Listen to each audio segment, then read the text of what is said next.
The 1990s and the early 2000s, the era of chokers, the hairstyle, the brat, obviously influenced by the brat, the Sarafina's cut, influenced by the movie, South African movie, Sarafina, hot combs, hipster. So mostly our fashion and hair was influenced by the movies we saw and the hip hop, American hip hop scene. So let me first introduce the show and then we'll get straight into the 1990s and growing up as a teenager then.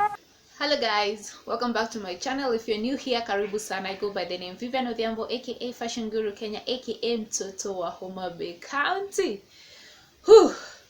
So, growing up as a teenager in the late 1990s and early 2000s. So, let's start with the hairstyles. So, during school days, we would have the lines, the pushbacks. We call them lines here in Kenya. The pushbacks.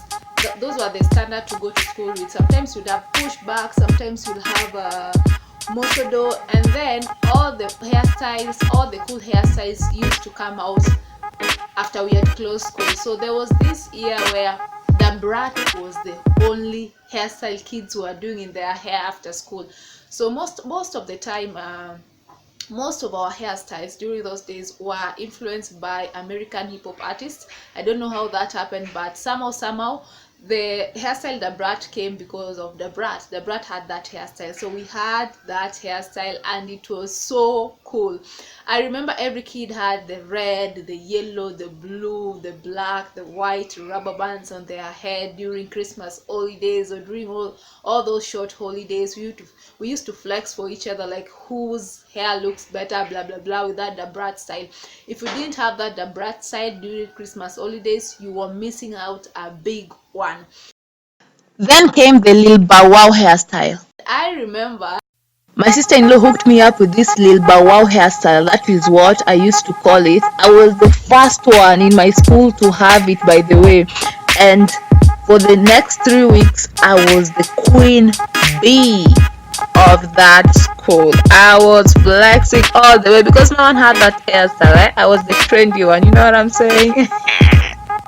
I remember my Kiswahili teacher, she was like, "Na hairstyle gani? What kind of hairstyle is this, eh?" She was pushing my hair right and center like this, but she couldn't do anything because the rules were very strict. There were pushbacks, and that was the pushback.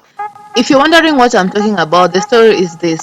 They had banned any other form of hairstyle in our primary school apart from the pushbacks. So I had to come with a creative hairstyle, and Lil Bow Wow was the creative hairstyle.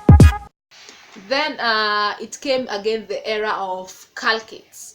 Calcit was when you just applied chemical in your hair.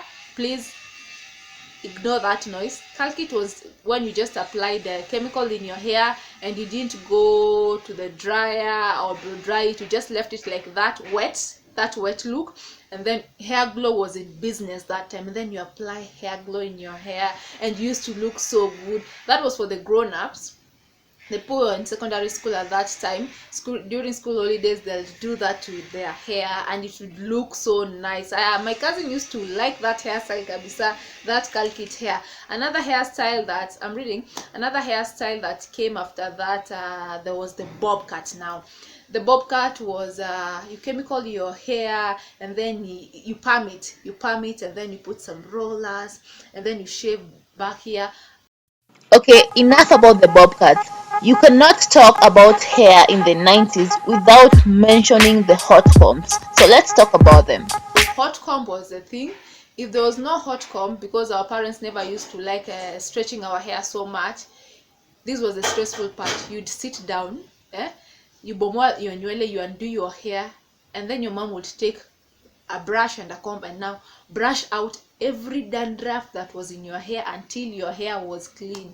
You'd come out there, kichwa inakuuma, you had a headache, and then they'd plate you. Those days we used just to wash our hair with kipande.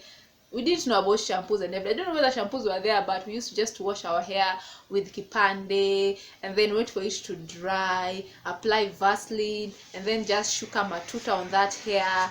And then the next day you're good to go. And when you wanted, like if your hair was so like this, use the hot combs to stretch our hair. In the case of the hairstyle the brat, your hair had to be really straight so that it looked like that, yeah.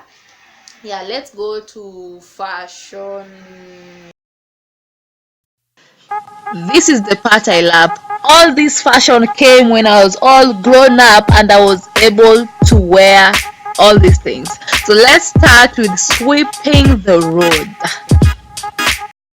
Fashion those days, of course, also was influenced by the American hip hop artists.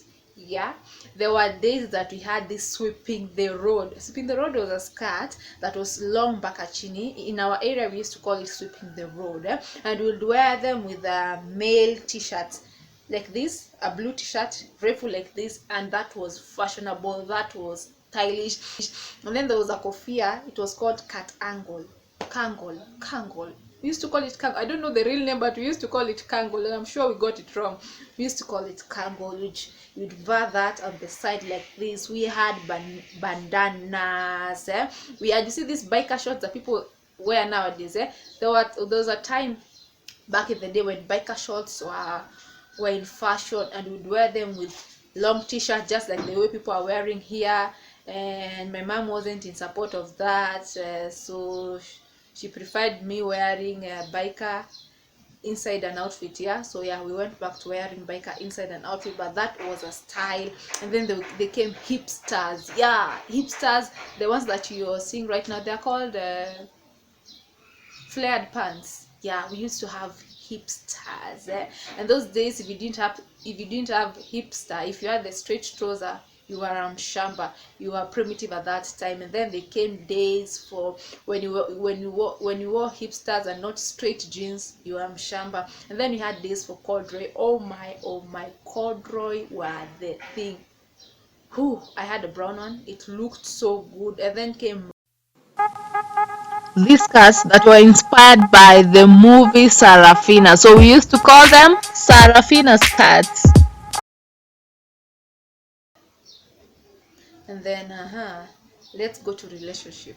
In our age, when you're growing up as teenagers, relationship didn't exist. Relationships didn't exist. If they existed, we didn't know. Because if you had a girl child, I think all of us were taught the same thing. You're a teenager now, you can easily get pregnant, so you don't talk to any man, you don't say hi to any man, you don't come close to any man. If you do that, you'll get pregnant, you'll become a teenage mother, people will go to school, they'll leave you here, the boys will go to school, they leave you here. So to an extent, we used to walk, a guy says hi to you, you're like, oh my goodness, I don't want to get pregnant. Until the guys came up with this phrase, salamu aileti mimba. I think greetings was the beginning of some pregnancies, so our parents were right to some extent. So every time you pass someone, they said hi to you and you didn't answer, they're like, "Salama alaikum, mimba mami." It was like greetings does not bring pregnancy. If I greet you, I won't get you pregnant. It's just greetings. But we were so scared because of the things that we were taught. And then when you stood with a boy somewhere that you're talking, and you see your neighbor coming from that side, you'd be the first one to get home, so that by the time your neighbor tells your mom that they saw you with a man, you are there to defend yourself. Because if that neighbor got home before you and told your mom would believe them 1001%, because you're not even there. Where were you? So, and then those days, discipline was for the community. Like, if your neighbors saw you doing something wrong, they'll beat you. And if your mom comes and they are told that is what you are doing, they'll add more beatings. Nowadays, you can't just do that, because there's this thing called P3, where even if that child is doing whatever this child is doing, if you try it, you're taken to the police station. So things are different now, not like in our days. Yeah, basically that's it. So tell me in the comment section, in the comment section below, how was your experience like growing up as a teenager in the 1990s, early 2000s? Leave your comments down below. Make sure you subscribe, like, click on that notification bell, and let me see you in my next one. Bye bye.